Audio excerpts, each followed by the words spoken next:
Hello, happy Diwali. Last exit പോയ വിശേഷാട്ടോ ഇന്ന് പറയുന്നത്. പോകുന്നതിന് മുന്നേ എനിക്കൊരു ചെറിയ പണി കിട്ടിയിട്ടുണ്ടായിരുന്നു. എൻ്റെ കണ്ണാടി എൻ്റെ മോൻ ഓടിച്ചു കളഞ്ഞു. ലഞ്ച് വെക്കാനുള്ള സമയമില്ലാത്തതുകൊണ്ട് പോകുന്ന വഴി ഒരു കണ്ണാടി വാങ്ങിക്കാമെന്ന് അപ്പ പറഞ്ഞു. അങ്ങനെ നമ്മൾ വീട്ടിൽ നിന്ന് ഇറങ്ങി. നമ്മുടെ ഫ്ലാറ്റിൽ നിന്ന് 66 കിലോമീറ്റേഴ്സ് 43 മിനിറ്റ്സ് ആയിരുന്നു മാപ്പിൽ കാണിച്ചിരുന്നത് ലാസ്റ്റ് എക്സിറ്റിലേക്ക്. ദുബായ് അബുദാബി ബോർഡറിലാണ് ഈ ലാസ്റ്റ് എക്സിറ്റ് വരുന്നത്. ഞങ്ങൾ ഇതുവരെ പോയിട്ടില്ല. അപ്പോൾ ഒരിക്കൽ ഓഫീസിൻ്റെ ആവശ്യം കഴിഞ്ഞ് അബുദാബിയിൽ നിന്ന് തിരിച്ചു വരുന്ന വഴിക്ക് മറ്റൊരു ഫ്രണ്ടുമായിട്ട് ഇവിടെ പോയ കാര്യം പറഞ്ഞു കേട്ടപ്പോൾ തന്നെ ഞങ്ങൾ തീരുമാനിച്ചു എന്തായാലും ഒന്ന് പോയേ പറ്റുമെന്ന്. എന്താ പറയുക, ഒരു ഹാങ് ഔട്ട് പ്ലേസ് ആണെന്നാണ് പറഞ്ഞത്. ഇനി പോയിട്ട് നമുക്ക് കണ്ടിട്ട് എങ്ങനെയുണ്ടെന്ന് നോക്കാം. അണ്ടർഗ്രൗണ്ട് ടണലാണിത്. നാട്ടിലുള്ള പോലെ തന്നെ ടോളൊക്കെ നമുക്ക് ഇവിടെ ഉണ്ട് കേട്ടോ. അങ്ങോട്ടും ഇങ്ങോട്ടും കൂടി നമുക്ക് 8 ടോളുണ്ടായിരുന്നു. ഒരു പേപ്പർ എടുത്തിട്ട് ഒരു പെന്നും കൊണ്ട് കര കുരാന്ന് വരയ്ക്കുന്ന പോലെ എനിക്കിവിടെ ദുബായിലെ റോഡുകൾ കാണുമ്പോൾ തോന്നാം. അങ്ങോട്ടും ഇങ്ങോട്ടും മേളിക്കൂടെയും താഴെക്കൂടെയും ഒക്കെ റോഡുകളും അതിലൂടെ ചീറിപ്പാഞ്ഞു പോകുന്ന വണ്ടികളും. ഭയങ്കര ഭംഗിയായിട്ടോ ശരിക്കും പറഞ്ഞാൽ. ട്രാഫിക് ഇല്ലാത്ത സമയമാണെങ്കിൽ എനിക്ക് ദുബായിലെ നൈറ്റ് ഡ്രൈവ് ഭയങ്കര ഇഷ്ടമാണ്. ഭയങ്കര സ്ട്രെസ് ഫ്രീ ആയിരിക്കും നമുക്ക്. ട്രാഫിക്കുള്ള സമയത്ത് ഇതുപോലൊരു പണി വേറെയില്ല. ഇത് ഗറൗദ് ബ്രിഡ്ജാണ്. റൈറ്റ് സൈഡിൽ കാണുന്നത് ഗ്രാൻഡ് ഹയാത്തും ലെഫ്റ്റ് സൈഡിൽ പോർട്ട് ഏരിയ ആണ് കേട്ടോ. ഗ്രാൻഡ് ഹയാത്താണ് ആ കാണുന്നത്. അങ്ങനെ നമ്മളിങ്ങനെ പോവാണ്. ആദുവിൻ്റെ ഒരു സ്വഭാവം കുറച്ച് നേരമൊക്കെ വണ്ടിയിലിരുന്ന് കഴിഞ്ഞാൽ അവന് പുറത്തിറങ്ങണം. പക്ഷേ രാത്രി നേരം ആയതുകൊണ്ട് ഞങ്ങളൊരു 9 മണി 9:30 കഴിഞ്ഞാണ് ഇറങ്ങിയത്. അതുകൊണ്ട് തന്നെ അവന് ഉറക്കം വരുന്ന സമയമായതുകൊണ്ട് ആൾ പാല് കുടിച്ചുറങ്ങി. സോ പ്രശ്നമൊന്നും ഉണ്ടാക്കാതെ ഇരുന്നു.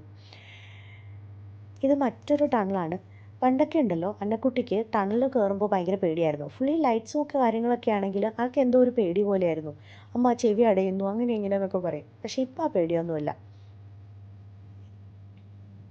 ഇവിടുത്തെയൊക്കെ ടണൽ കാണാൻ നല്ല ഭംഗിയാണ്. സൈഡിൽ ദുബായിയുടെ ഫ്ലാഗും ഓരോരോ പടങ്ങളും ഒക്കെ ഉണ്ടാവും. ഈ കിടക്കുന്നതാണ് ദുബായിയുടെ മായാജാലം, ഷെയ്ഖ് സയദ് റോഡ്. വണ്ടിയുള്ള ലൈസൻസ് ഉള്ള വണ്ടി ഓടിക്കാൻ ആഗ്രഹിക്കുന്ന ഏതൊരാളുടെയും ആഗ്രഹമായിരിക്കും ഈ ഷെയ്ഖ് സയദ് റോഡ് വരെ ഒന്ന് വണ്ടി ഓടിക്കുക എന്നുള്ളത്. അത്ര ഭംഗിയാണ്. ഈ ബിൽഡിങ്ങുകളും അത് കാണുന്ന ലൈറ്റ്സും ഒക്കെ തന്നെയാണ് അതിൻ്റെ ഒരു സ്പെഷ്യൽ അട്രാക്ഷൻ. ചുറ്റും ബിൽഡിങ്ങുകളാണ്, കണ്ണെത്താ പൊക്കമുള്ള ബിൽഡിങ്ങുകൾ. അയ്യോ, അതിനിടെ പറയട്ടെ, ഈ ലെഫ്റ്റ് സൈഡിൽ കാണുന്നത് ഫ്യൂച്ചർ ഓഫ് മ്യൂസിയം ആണ്. അത് പറയേണ്ട കാര്യമില്ല, ഭയങ്കര ഭംഗിയാണ്.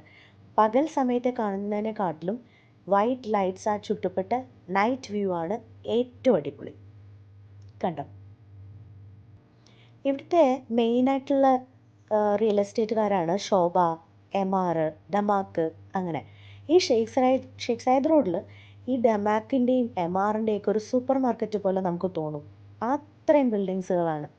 അതോ ഭയങ്കര പൊക്കത്തിൽ ഭയങ്കര ഭംഗിയിൽ ചെയ്തിട്ടുള്ള ബിൽഡിങ്ങുകൾ. കണ്ടോ, രാത്രി കാഴ്ച എന്ന് പറഞ്ഞാൽ അത് ഷെയ്ഖ് സയദ് റോഡാണ്. എന്താ ഭംഗിന്ന് നോക്കുക.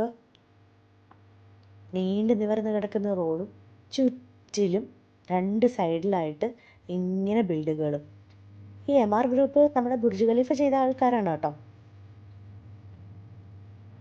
ഭംഗിയോടെയുള്ള കാഴ്ചകളോടെയുള്ള യാത്ര. ഡൗൺ ടൗൺ എന്നാണ് പറയുക ഈ ഏരിയയിൽ. ഈ ലെഫ്റ്റ് സൈഡിൽ കാണുന്ന നോവോട്ടലിൻ്റെ ബിൽഡിംഗ് കണ്ടോ, അവിടെയാണ് അപ്പ ജോലി ചെയ്യുന്നത്. അങ്ങനെ ഇപ്പോൾ ഒരു ടോൾ കടന്നു നമ്മൾ ലാസ്റ്റ് എക്സിറ്റിലെത്തി. ദൂരേന്ന് കാണുമ്പോൾ തന്നെ അറിയാം ഭയങ്കര ഒരു വാസ്റ്റ് ഏരിയ ആണ്. അച്ഛൻ പറഞ്ഞ പോലെ തന്നെ ഫുഡ് ട്രക്കുകളാണ് അവിടുത്തെ മെയിൻ എന്നാണ് പറഞ്ഞത്. ഓരോ ബ്രാൻഡുകളുടെയും ഫുഡ് ട്രക്കുകളാണുള്ളത്. ലാസ്റ്റ് എക്സിറ്റിലെത്തി. നമുക്ക് പോയിട്ട് വണ്ടി പാർക്ക് ചെയ്തിട്ട് വരാം. എവിടെയാണ് വന്നിരിക്കുന്നത് എന്നുള്ള എക്സൈറ്റ്മെൻറ്റ് അന്നക്കുട്ടി ആദുവിന് പറഞ്ഞു കൊടുക്കുകയാണ്. നമ്മളിതേ ചില്ല് ചെയ്യാൻ വന്നിരിക്കുന്ന സ്ഥലം കണ്ടോ ആദു ഉണ്ട്. ആദു അത് കണ്ടപ്പോൾ തന്നെ കേട്ടപ്പോൾ തന്നെ ഹാപ്പിയായി. ഈ ഒരു വ്യൂ നിങ്ങളൊന്ന് നോക്കിക്കേ, എന്താ ഭംഗിയെന്നറിയോ. ഓരോരോ ബ്രാൻഡഡ് ഫുഡ് ട്രക്കുകളും ലൈറ്റ്സും അതിനിടയിൽ മരങ്ങളും. ഈ കാണുന്നത് റെസ്റ്റ് റൂം ഏരിയ ആണ്. ഒരു പെട്രോൾ ബാങ്കിൻ്റെ രീതിയിലാണ് ഇത് ചെയ്തിരിക്കുന്നത്. അകത്ത് അതിലും കോമഡി ആയിരുന്നു. എന്താ പറയുക, വാഷ് ബേസിൻസും വാഷ് ചെയ്യേണ്ട പൈപ്പ്സും ഒക്കെ ഒരു പ്രത്യേക തരമായിരുന്നു. ഇതൊരു നടപ്പാത പോലെ തടിയിൽ വൈറ്റ് ചിപ്സൊക്കെ ഇട്ടിട്ട് ചെയ്തേക്കുന്നൊരു സ്ഥലമായിരുന്നു. ഞാനപ്പോൾ ചുറ്റിലും ഒന്ന് നടന്നൊരു കാഴ്ചയൊക്കെ ഒന്ന് കാണുമായിരുന്നു. ദേ ഹാങ് ഔട്ട് ഏരിയ ആണിത്. ശരിക്കും ശരിയാണ്, ഇതൊരു ബെസ്റ്റ് ഹാങ് ഔട്ട് ഏരിയ തന്നെയായിരുന്നു. നമുക്ക് വണ്ടികൾ ചീറിപ്പാഞ്ഞ് പോകുന്ന സൗണ്ടുകൾ കേൾക്കാൻ പറ്റും കേട്ടോ. അബുദാബിയിലേക്കുള്ള വണ്ടികളാണ്, തിരിച്ച് ദുബായിലേക്കുള്ള വണ്ടികളും. ഞങ്ങളിവിടെ ലെഫ്റ്റ് സൈഡിലുള്ള ഹാർഡീസിലാണ് ഫുഡ് പറഞ്ഞത്. ഞാനവിടെ ഇരുന്നിട്ട് ആദുവിന് ഫുഡ് കൊടുക്കുന്നുണ്ട്. അവിടെയും ഇവിടെയും ഓടി നടക്കുന്ന അന്നക്കുട്ടിയാണ് ഈ കാണുന്നത്. ഹാർഡീസിൽ നിന്ന് ബർഗറായിരുന്നു ഞങ്ങൾ ഓർഡർ ചെയ്തത്. അത് അവിടുത്തെ സ്റ്റാഫ് തന്നെ സജസ്റ്റ് ചെയ്തൊരു ബർഗർ മീലായിരുന്നു. ഭയങ്കര യമ്മിയായിരുന്നു. ആദുവിൻ്റെ ഫുഡ് കൊടുക്കുന്നുണ്ട്. ആൾക്ക് ഈ ബർഗറൊന്നും കഴിക്കാൻ പറ്റില്ലല്ലോ. എന്നിടയ്ക്കൂടെ ഫ്രഞ്ച് ഫ്രൈസിൻ്റെ ഒരു അറ്റവും മൂലമൊക്കെ ഞാൻ കൊടുക്കുന്നുണ്ടായിരുന്നു. അത് കഴിഞ്ഞപ്പോൾ ബാസ്കിൻ റോബിൻസ് കണ്ട വഴിക്ക് അന്നക്കുട്ടിക്ക് അത് വേണം. അങ്ങനെ അവൾക്കൊരു ഐസ്ക്രീം വാങ്ങിച്ചു കൊടുത്തു. ആളൊരു ഫോട്ടോയ്ക്കൊക്കെ ഒന്ന് പോസ് ചെയ്തു.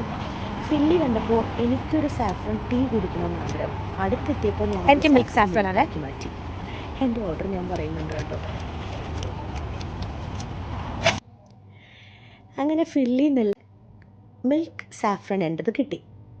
അതും കുടിച്ച് ഞങ്ങൾ കുറച്ച് ഫോട്ടോസൊക്കെ എടുത്ത് അവിടെ നിന്ന് പോകാനുള്ള പരിപാടിയാണ്. അന്നക്കുട്ടി എടുത്തൊരു ഫോട്ടോ എനിക്ക് ഭയങ്കര ഇഷ്ടമായി. ഇത് കണ്ടോ, നല്ലൊരു ഫോട്ടോ ആയിരുന്നു അവൾ. എൻ്റെ ചില ഫോട്ടോഗ്രാഫിക് പൊടിക്കൈകളൊക്കെ അവൾക്കും കിട്ടിയിട്ടുണ്ട്. അങ്ങനെ നല്ലതായി ചില്ല് ചെയ്തു.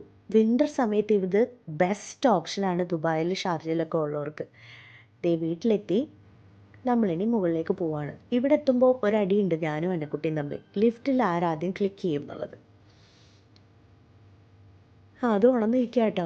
ഈ തവണ അവൾ ജയിച്ചു. അവളാണ് ക്ലിക്ക് ചെയ്തത്. ഞാൻ വീഡിയോ എടുക്കുന്നത് കണ്ടിട്ട് ഒരു പൊട്ട ഫോണും പിടിച്ച് പുള്ളിക്കാരി ഷൂട്ട് ചെയ്യാണ്. കണ്ണാടിയാണ് അവളുടെ കയ്യിലിരിക്കുന്നത്. ഞാൻ വാങ്ങിയ കണ്ണാടി ഇതായിരുന്നു. ഞാൻ കണ്ണാടി വാങ്ങിക്കാൻ കയറിയപ്പോഴേക്ക് അവൾ ഒതുക്കത്തിലൊരു സൺഗ്ലാസ് അടിച്ചു മാറ്റി. അവൾക്കും കിട്ടിയൊരു കണ്ണാടി. അപ്പോൾ ഇത്രയേ ഉള്ളൂ.